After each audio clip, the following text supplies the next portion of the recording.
मेहर मरकज़ी जमायत अहले सुन्नत पारां फ़लस्तीन में थींदड़ ज़ुल्म बरबरियत ऐं मस्तूंग में मीलाद नबी जे ॾींहुं थियल ख़ुदकश बम धमाके ख़िलाफ़ सैयद मोहम्मद शाह ऑफ मेहर, अल्लामा अहमद ज़हीन मक्सी, मौलवी अली हसन पामर हुसैनी, हाफ़िज़ दिलदार चांडियो, शकील चिना ऐं ॿियनि जी अॻवानी में मरकज़ी जामे मस्जिद खां घंटाघर चौक ऐं नेशनल प्रेस क्लब मेहर ताईं रैली कढी वई।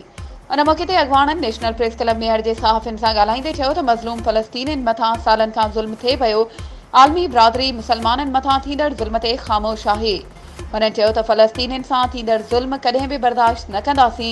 अमेरिका ऐं इसराइल फ़लस्तीनियुनि जे मुसलमान मासूम ॿारनि ऐं औरतुनि ते थींदड़ इंतिहाई अफ़सोस आहे।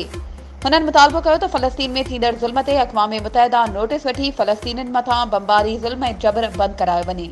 वधीक ख़बरुनि ऐं अपडेट्स जे लाइ असांजे चैनल खे सब्सक्राइब कयो ऐं हा, बेल आइकन खे प्रेस करणु न विसारिजो त जीअं असांजी हर नई अचण वारी वीडियो तव्हां ताईं पहुची